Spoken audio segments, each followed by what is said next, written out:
আসসালামু আলাইকুম। আশা করি তোমরা সবাই ভালো আছো।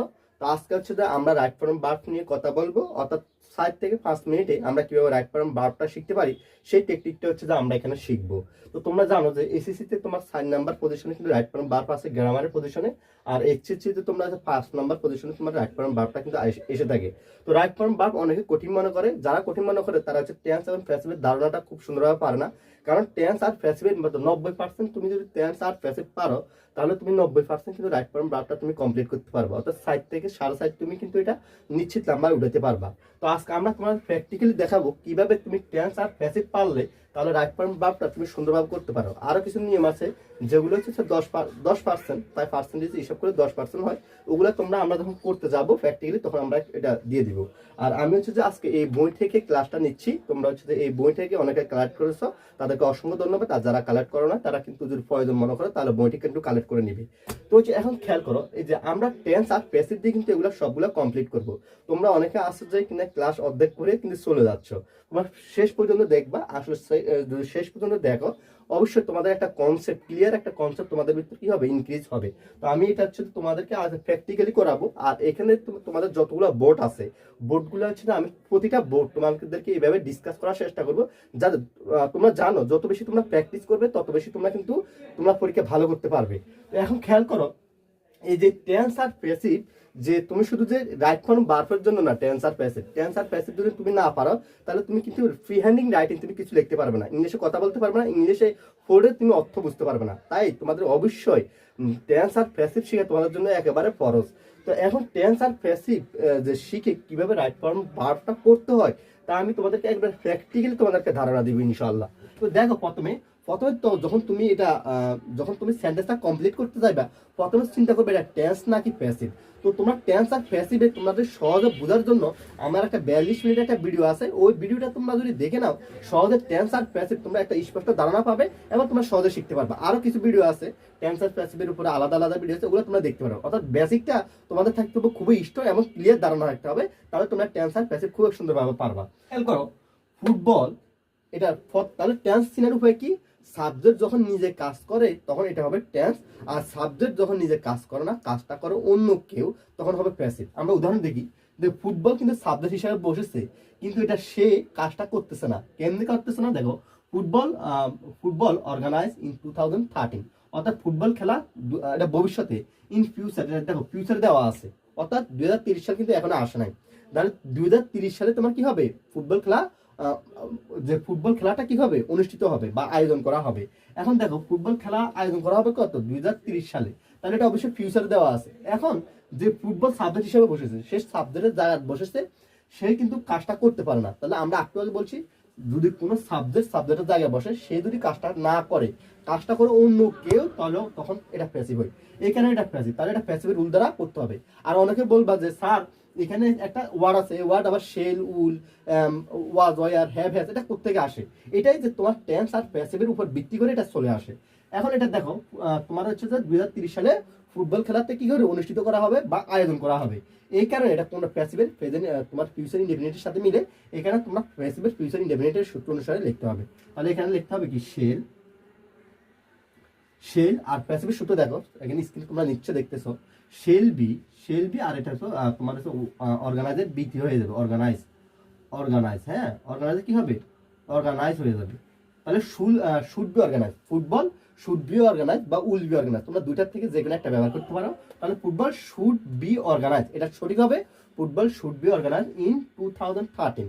অর্থাৎ এটা ইন মানে তোমার 2030 সালে থাকার কারণে এটা ফিউচার, আর এটা প্যাসিভ, এই কারণে প্যাসিভে তোমার প্রেজেন্ট ফিউচার ইনডেফিনিটের রুল দ্বারা হবে। আর বেশিরভাগ প্যাসিভে সবসময় তোমার ইনডিফিনিট হয়, বেশিরভাগ ক্ষেত্রে তোমার ইনডিফিনিট ব্যবহার করা হয়। এরপর দেখো, আই উড লাইক, আমি চাই, উড লাইক তো চাই বা চাওয়া, এটা মডাল ভার্বের সূত্র দেওয়া আছে, তোমার টেন্স থেকে আসছে। দেখো, আই উড লাইক, আমি চাই বা আমি হতে চাই, বা আমি চাই। এখানে দেখো, আই উড লাইক টু অর্থ চাই বা চা, বা ওয়ান টু, উড লাইক এর অর্থ যেটা, ওয়ান টুর অর্থ এইটা, তোমরা স্ক্রিনে হয়তো দেখতেছো, আই উড লাইক টু। এরপর দেখো, এটা টেন্সের অর্থ আসছে। আর মরাল ভার্ব, টেন্সের ক্ষেত্রে মরাল ভার্বের তোমার পরে কি বসে, সবসময় ভার্বের বি ওয়ান বসে, এই কারণে এটা প্লে যেভাবে আছে এইভাবে থেকে যাবে, প্লেটা যেভাবে আছে ওইভাবে থাকবে। তাহলে I would like to play this event, আমি এই ইভেন্টটাতে আমি কি অংশগ্রহণ করতে চাই, বা আমি এই ইভেন্টটাতে খেলতে চাই। অর্থটা হবে আমি এই ইভেন্টটাতে কি করতে চাই, খেলতে চাই। এরপরে দেখো রহিম রিড এ বুক। এখন দেখো রহিম হচ্ছে থার্ড পার্সন সিঙ্গুলার নাম্বার। মনে রাখবা থার্ড পার্সন সিঙ্গুলার নাম্বার হলে বাপের শেষে এস বা ইয়েস বসে। এটা হচ্ছে প্রেজেন্ট ইনডেফিনিট টেন্স। তোমরা হচ্ছে যখন আমি তোমাদেরকে টেন্স আর প্যাসেজ যে 42 মিনিটের ভিডিওটা দেখে নিও, তাহলে তোমরা এটা সহজে বুঝতে পারবা। আর তোমরা এস বা কখন এস বসে আর কখন ইয়েস বসে বা কখন এস বা ইয়েস বসে না, এটার একটা 5 মিনিট একটা ভিডিও আছে। ওই ভিডিওটা তোমরা দেখে নিলে আশা করি কখন কোথায় এস বসাবে আর কোনটা ইয়েস বসাবে এটা তোমরা সহজে তোমরা কিন্তু বুঝতে পারবা।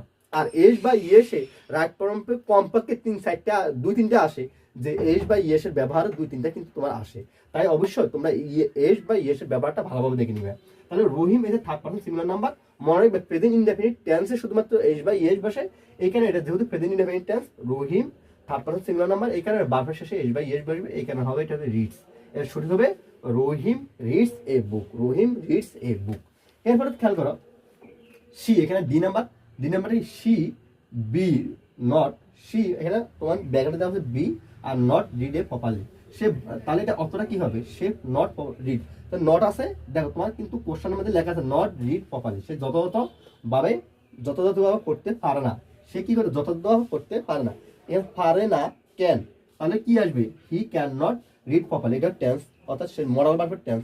অর্থাৎ পারা বা পারি অর্থে তোমার ক্যান বা কুড বসে, ক্যান বসে। তাহলে এখানে যেহেতু এটা প্রেজেন্ট টেন্স, এখানে এটা কি বসবে, ক্যান বসবে। তাহলে he can not read a properly, এটা tense. He can not read a properly. তুমি যখন টেন্স আর প্যাসিভ পারবা, তুমি যে কোনো অর্থ নিজে নিজে কিন্তু করতে পারবা, মানে নিজে নিজে অর্থটা বুঝবা এবং নিজে নিজে কিন্তু একটা সেন্টেন্স দেখতে পারবা, নিজে নিজে যে কোনো প্যারাগ্রাফ ফ্রি হ্যান্ডিং রাইটিং এ অল দা পার্ট তুমি কিন্তু লিখতে পারবা এবং তুমি ইংলিশে কথা বলতে পারবা।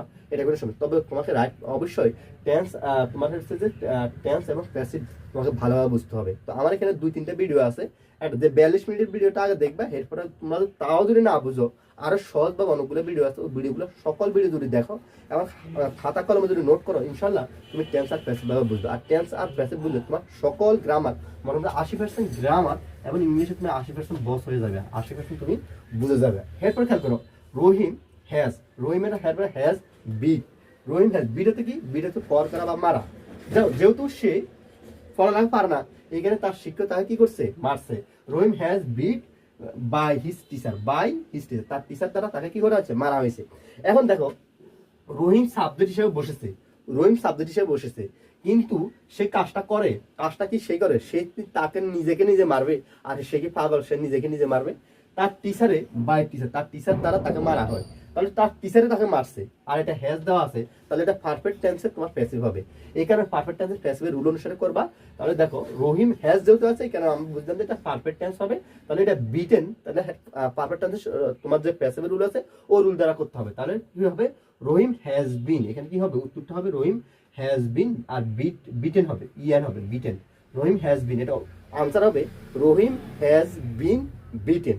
রহিম has been beaten by his teacher. কেন এটা রহিম কেন প্যাসিভ হবে, কারণ সাবজেক্টের জায়গায় বসেছে, কিন্তু সেই কাজটা করতে পারে না, কাজটা করে অন্য কেউ বা তার টিচার দ্বারা তাকে কি করবে, সেই তাকে নিজেকে মারবে না। অর্থাৎ তোমার সেন্টেন্সে যদি বাই হিজ টিচার এটা যদি দেওয়া না থাকতো, কিন্তু তুমি এই যে বিটেন অর্থ কি মারা, তাহলে সে তাকে মারবে না, সে নিজেকে নিজে মারবে না, অবশ্যই অন্য কেউ মারবে। কারণ নিজেকে নিজে মারে কে, পাগল হলে মারবে। আর যদি ভালো মানুষ হয় তাহলে নিজেকে নিজে কখনো মারবে না। তাহলে Rahim has been beaten by his teacher, এটা হবে তোমার প্যাসিভ হওয়ার কারণে প্যাসিভের রুল দ্বারা তোমাকে লিখতে হবে। তোমার রুলগুলা টেন্স এবং প্যাসিভের রুলগুলা দেখতে হবে এবং বুঝতে হবে। এগুলো তোমাদের বারবার বলি, টেন্স আর প্যাসিভ ছাড়া ভাই তুমি রাইট ফর্ম বারবার, ইংলিশ বোঝা সম্ভব না, ইংলিশ তোমার জানাও সম্ভব না, ইংলিশ তুমি বলতে পারবে না, কথা বলতে পারবে না। টেন্স আর প্যাসিভ তুমি অবশ্যই শিখে আসো, তাহলে ইংলিশ তোমাদের জন্য সহজ হয়ে যাবে। আর এই বইটা তোমার অনেকটা হেল্প করবে। এই বইটা তোমরা অনেকে প্রায় হাজার কপি আমরা বিক্রি করছি, বিভিন্ন স্কুল পর্যায়ে কলেজ পর্যায়ে অনেক বই বিক্রি করছি। তোমরা যারা এই বইটা কালেক্ট করতে চাও, তোমরা স্ক্রিনে দেওয়া নাম্বারে কল দিয়ে, হোয়াটসঅ্যাপে নক দিয়ে তোমরা কিন্তু বইটা পুরো বাংলাদেশে কিন্তু তোমরা হোম ডেলিভারি পেয়ে যাবে। এরপর খেয়াল করো দেয়ারপর, সুতরাং হি অ্যাটেন্ড হিজ স্টাডি। সুতরাং তার অ্যাটেন্ড মনোযোগ হিজ স্টাডি, অতটা মিলতেছে না। তাহলে এটা দেখো টেন্স হবে না প্যাসিভ হবে, অবশ্যই এটা টেন্স হবে, কারণ তাকে মনোযোগ দিতে হবে। তাহলে তার কি দেওয়া উচিত, তাহলে দেখো এটা কেমন অর্থ, এটা মডাল ভার্বের অর্থ আসবে, তার উচিত হিজ স্টাডি, তার স্টাডি, তার পড়ালেখার প্রতি তাকে মনোযোগ দেওয়া উচিত। তাহলে এখানে উচিত অর্থ বোঝাচ্ছে, উচিত বোঝাচ্ছে যে তার পড়ালেখার প্রতি তার মনোযোগ দেওয়া উচিত। তাহলে এটা কি হবে? হি শুড, যেহেতু তার নিজের দেওয়া উচিত, এই কারণে এটা হবে টেন্স, মরাল ভার্বের টেন্সের প্যাসিভ। তাহলে দেয়ার পর সুতরাং he should attend his study, তার পড়ালেখার প্রতি তার মনোযোগ দেওয়া উচিত। তাহলে আশা করি তুমি যে টেন্স বাই প্যাসিভ, হয়তো তোমরা যারা দুর্বল স্টুডেন্ট আছো তারা হয়তো এটা বুঝতে অনেকটা কষ্ট হয়েছে, তারা হয়তো এটা বুঝো নাই। কারণ কি তোমরা বুঝো না হচ্ছে ভাই, তোমাদের হচ্ছে এক নাম্বার হচ্ছে তোমাদের ভোকাবুলারির প্রবলেম আছে, আর এক নাম্বার যে তোমার টেন্স আর প্যাসিভ ভালোভাবে বুঝো না। তাই টেন্স আর প্যাসিভ খুবই সহজে তোমার এখানে অনেকগুলো, আমি 2-3টা ভিডিও আছে, আমি তোমাদেরকে গ্যারান্টির সহকারে তোমাদেরকে বলতে পারি, তোমরা যদি ওই ভিডিওগুলো দেখো এবং যদি হাতে কলমে যদি নোট করো, ইনশাআল্লাহ এটার থেকে সহজে আর কেউ বুঝতে পারবে না। আমি খুব সহজে তোমাদেরকে এই ক্লাসগুলো নিয়েছি। তো এগুলো তোমরা অবশ্যই যদি দেখো তাহলে তোমরা সহজে কিন্তু তোমরা টেন্স আর প্যাসিভ ধারণা পাবে এবং ইংলিশে সহজ কিন্তু ইংলিশে শিখতে পারবা। আর আমি বলে রাখি তোমাদের পরবর্তী রাইট ফর্ম ভার্ব সম্পর্কে আমি যতগুলো বোর্ড আছে এই বোর্ডগুলো তোমাদেরকে কেন এটা তোমার এইটা উত্তরটা এটা কেন হলো বা উত্তরটা কেন এটা হলো না, এইভাবে আমি ডিসকাস করার চেষ্টা করবো। তো তোমরা হচ্ছে যে যত বেশি প্র্যাকটিস করবা তত বেশি তোমরা শিখতে পারবা। যারা দুর্বল স্টুডেন্ট আছো, তোমরা হয়তো একটু একটু বুঝতেছো কিন্তু ভালোভাবে বুঝতেছো না, তারা পরবর্তী কিন্তু পার্টগুলো দেখবা এবং পরবর্তী পার্টগুলো প্র্যাকটিস করো, দেখবা যে দিন শেষে প্রথম দিন বুঝতেছো না, দ্বিতীয় দিন দেখবা যে আস্তে আস্তে তুমি এটা বুঝতে পারবা। তো হচ্ছে তোমরা প্রচুর পরিমাণে প্র্যাকটিস করবা। আশা করি তোমরা রাইট ফর্ম বা তোমরা যারা এসএসসি বা এইচএসসি ফর যে স্টুডেন্ট আছো, তো তোমরা হচ্ছে প্রচুর পরিমাণে প্র্যাকটিস করো, বা প্র্যাকটিস হচ্ছে মূল জিনিস। প্র্যাকটিস করলে ইনশাল্লাহ তুমি একদিন না একদিন পারবা।